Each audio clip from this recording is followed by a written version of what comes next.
భారత్లో అమెరికా కొత్త రాయబారిగా సర్జియో గోర్ నియమితులయ్యారు. సెనేట్ అప్రూవ్ చేయాల్సి ఉంటుంది.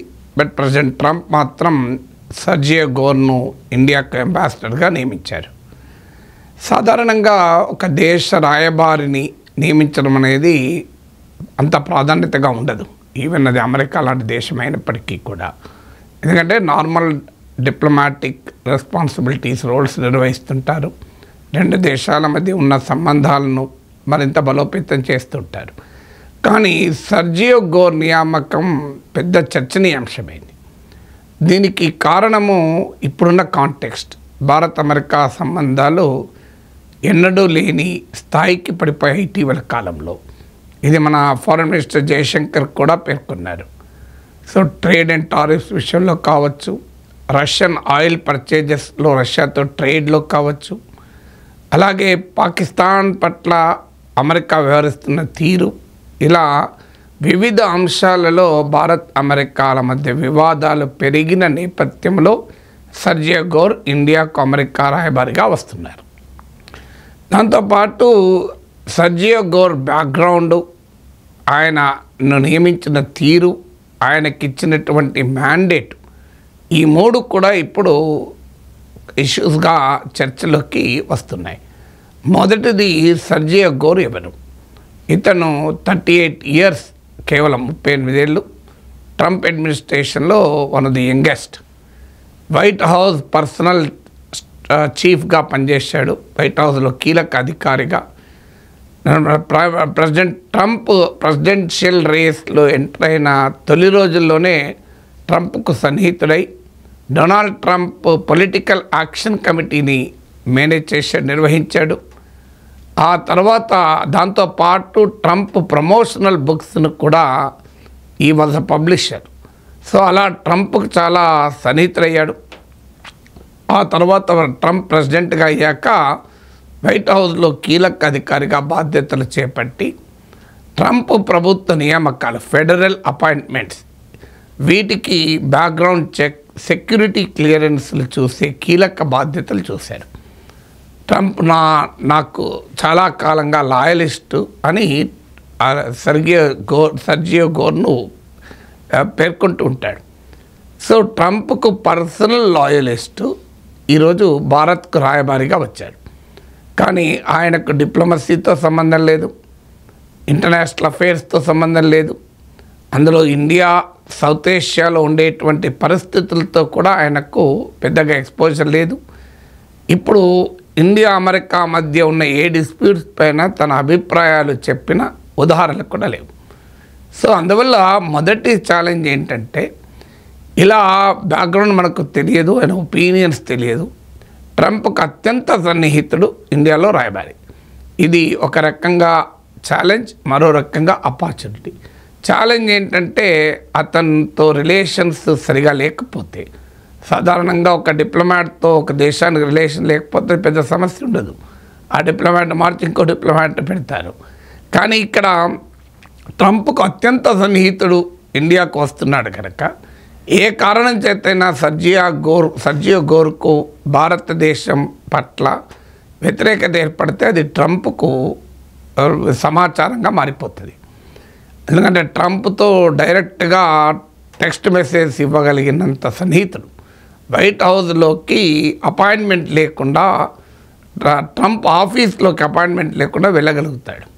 సో అందువల్ల అంతటి స్థాయిలో ఉన్న వ్యక్తి కనుక అది ఛాలెంజ్, ఎలా వ్యవహరించాలి అని. అదే సమయంలో ఆపర్చునిటీ కూడా. సర్జియో గోర్ను కన్విన్స్ చేయగలిగితే ట్రంప్ను కూడా ఇన్ఫ్లుయెన్స్ చేయడానికి ఉపయోగపడుతుంది. కానీ చాలామంది ఇండో యుఎస్ కామెంటేటర్స్ ఏమంటున్నారంటే, అసలు ట్రంప్ను ఎవరు ఇన్ఫ్లుయెన్స్ చేయగలరు? అందులో సర్జియో గోర్ ట్రంప్ ఒపీనియన్ను క్యారీ చేస్తాడు తప్ప ట్రంప్కే అడ్వైజ్ చేసి ట్రంప్ ఒపీనియన్స్ను మార్చే కెపాసిటీ ఉండే అవకాశమే లేదు. అందువల్ల సర్జియో గోర్ అపాయింట్మెంట్ ఆపర్చునిటీ కన్నా ఛాలెంజే ఉంటుంది అనేది ఒక వాదన. ఇక రెండవ ఆర్గ్యుమెంట్ ఏంటంటే, ఆయన నియమించిన తీరు.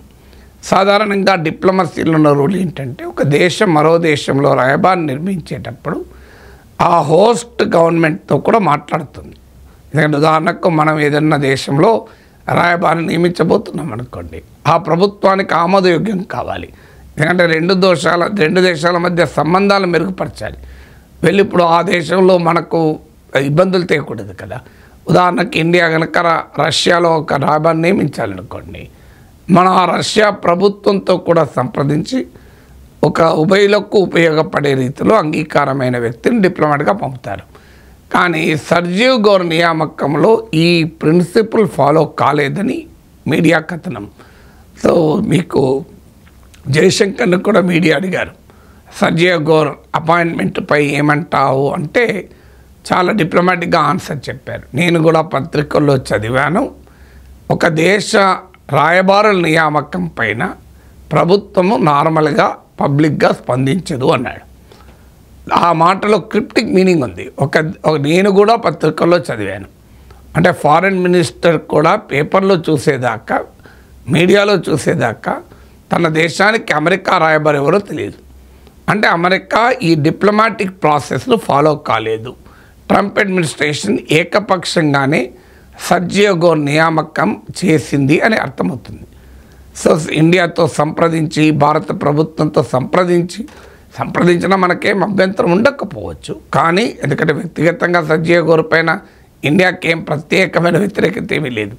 బట్ ఆ డిప్లొమాటిక్ నైసిటీ ఏదైతే ఉంటుందో, దౌత్యపరమైన సాంప్రదాయాన్ని మాత్రం ట్రంప్ ఫాలో కాలేదు. అందులో భారతదేశం లాంటి ఒక పెద్ద దేశానికి, ఏదో చిన్న దేశానికి రాయబారి పంపుతున్నారంటే పట్టించుకోరు కావచ్చు, కానీ ఒక ఇన్ఫ్లుయెన్షియల్ కంట్రీకి కూడా అలా ఒక చిన్న దేశానికి రాయబారి పంపుతున్నప్పుడు ఏ రకంగా ఏకపక్షంగా వివరిస్తారు, ఇంకా మేము పలానా పంపుతున్నాం రాయబారిగా అని చెప్పి పంపిస్తారో అలా పంపుతున్నాడు అనేది రెండవ పాయింట్.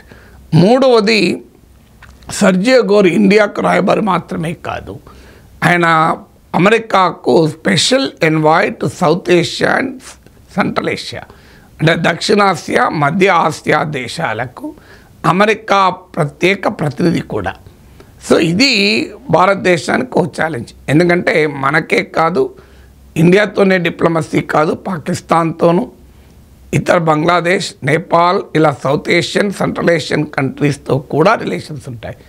భారతదేశం మొదటి నుంచి కూడా ఇండియాకు, పాకిస్తాన్కు కలిపి ఏది చేసినా వ్యతిరేకం.